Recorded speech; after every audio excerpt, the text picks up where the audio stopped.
हे चटकदार कैरीचं पन्हं जर तुम्ही एकदा बनवलं तर पुन्हा पुन्हा बनवाल याची मी गॅरंटी देते. हे कैरीचे पन्हे बनवण्यासाठी मी इथे जवळजवळ 4 ते 5 कैऱ्या स्वच्छ धुवून घेतलेल्या आहेत. व्हिडिओ आवडला तर लाईक, सबस्क्राईब करून बेल आयकॉन नक्की प्रेस करा. चला तर पन्हं बनवायला सुरुवात करूया. यासाठी सगळ्यात आधी मी देठाकडचा जो भाग आहे तो कट करून घेणार आहे. म्हणजे याच्यामध्ये जे चिकाचं प्रमाण असतं ते निघून जातं आणि याची चव पन्ह्यामध्ये उतरत नाही. तर आता आपल्याला या कैऱ्या शिजवून घ्यायच्या आहेत. याच्यामधला जो पल्प असतो तो काढून घ्यायचा आहे. याच्यासाठी कैऱ्या शिजवणं खूप गरजेचं आहे. तर कैऱ्या मी कुकरमध्ये टाकल्या आणि जवळजवळ 2 ग्लास पाणी याच्यात टाकून घेतलं आणि झाकण लावून 2 ते 3 शिट्ट्या काढून घ्यायच्या.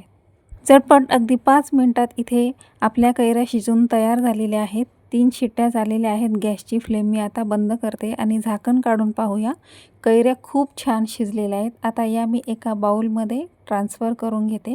अगदी सहज सोप्या पद्धतीने याच्यातला पल्प काढता येईल इतक्या छान सुंदर कैऱ्या आपल्या शिजलेल्या आहेत.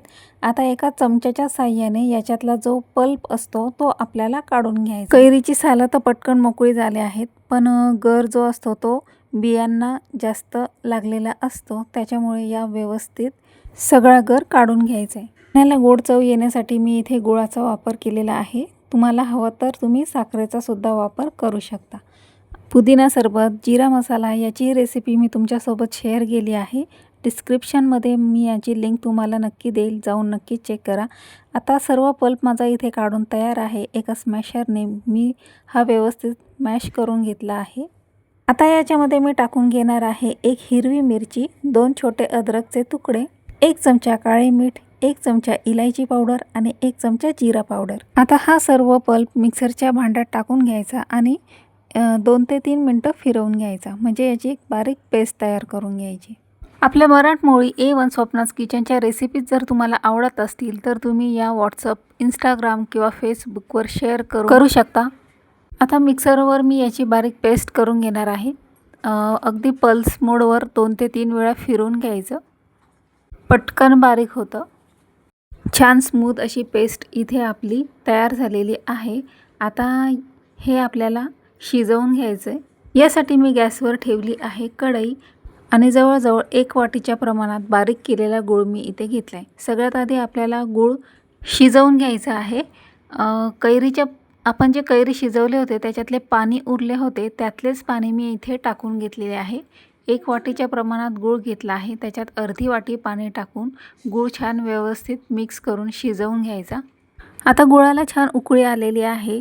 आपण जे कैरीचे पल्प काढले आहे ते एका गाळणीने आता गाळून घ्यायचे. म्हणजे याच्यामध्ये काही गुठळ्या वगैरे असतील तर त्या निघून जातात आणि आपले पन्हं छान तयार होते. यासाठी ही गाळायची प्रोसेस नक्की करायची. अशा प्रकारे चमच्याच्या साहाय्याने पटकन मी हे मिश्रण गाळून घेतलं. गूळ छान वितळलेला आहे. कैरी आणि गूळ आता छान व्यवस्थित मिक्स करून जवळजवळ 10 ते 15 मिनटं शिजवून घ्यायचे.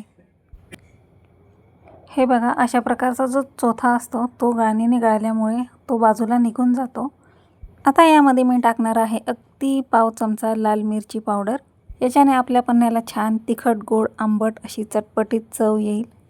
दाटसर अशी कन्सिस्टन्सी येईपर्यंत याला आपण शिजवून घ्यायचं आहे. एक हलकासा तार आला पाहिजे इतपत आपण हे शिजवून घेणार आहे.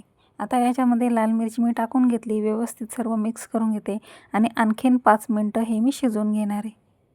कैरीला आता एक छान दाटसरपणा आलेला आहे, आटलेला आहे. आता गॅसची फ्लेम मी बंद करून हे गार करून घेते आणि आता कैरीचं पन्हं इथे तयार झालेलं आहे. याची कन्सिस्टन्सी चेक करण्यासाठी थोडंसं मी बाजूला घेतलं आणि हे बघा, हलकासा तार तयार होतो. म्हणजे इथे आपलं पन्हं खूप छान असं तयार झालेलं आहे.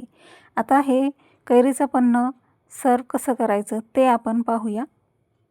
अशा प्रकारे कैरी छान शिजवून घेतली म्हणजे हे कैरीचं पन्हं 2 महिनेसुद्धा टिकू शकतं. खूप छान टिकतं. यासाठी ही शिजवण्याची प्रोसेस नक्की करायची. चला तर चटपटीत चटकदार पन्हं आपलं कैरीचं पन्हं इथे तयार झालेलं आहे. आता सर्व करूया. यासाठी मी घेतले आहे 2 काचेचे ग्लास आणि त्याच्यामध्ये मी टाकून घेणार आहे 4 ते 5 आईस क्यूब. सर्वात आधी आईस क्यूब टाकून घ्यायचे. त्याच्यानंतर याच्यामध्ये मी टाकून घेणार आहे कैरीचं पन्हं. 1-1 चमचा कैरीचं पन्हं मी एकेका ग्लासमध्ये टाकून घेतलं. आता मी घेणार आहे काही पुदिन्याचे पाने. कैरीचे पन्हं बनवतानाच याच्यामध्ये पुदिन्याचे पानं घातले जातात, पण एक फ्रेश अशी चव येण्यासाठी मी इथे ग्लासमध्ये काही पुदिन्याचे पाने सर्व करून घेणार आहे. पन्ह्यामध्ये मी गुळाचा वापर केला आहे, त्यामुळे या कैरीच्या पन्ह्याला खूप छान सुंदर असा रंग येतो. अगदी थोडासा हलकासा फूड कलर मी इथे टाकलेला आहे, जो बिलकुल ऑप्शनल आहे.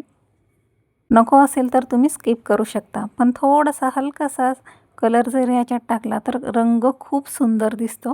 गार्निशिंगसाठी आता मी इथे 2 लिंबूचे स्लाइस आणि पुदिन्याचे पानं घेतलेली आहेत. याने आपल्या पन्ह्याला छान मार्केटसारखा लूक येतो. घरी कोणी पाहुणे आले तर पटकन अगदी 2 मिनिटात तुम्ही हे पन्ह्याचे सरबत त्यांना देऊ शकता.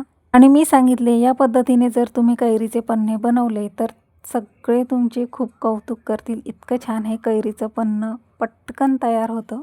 चला तर आपले मजेदार चटपटीत असे पन्हे आपले तयार झाले आहे. पिण्यासाठी अगदी तयार आहे. व्हिडिओ आवडला असेल तर लाईक, शेअर, सबस्क्राईब करून बेल आयकॉन नक्की प्रेस करा. कमेंट करा. खाली डिस्क्रिप्शन बॉक्समध्ये मी दुसऱ्या पण सरबतची लिंक टाकलेली आहे, तेही जाऊन तुम्ही चेक करा. आणि यानंतर पुढची रेसिपी मी कोणती बनवू हे मला कमेंट करून नक्की कळवा. चला तर पुन्हा मिळूया पुढच्या व्हिडिओमध्ये.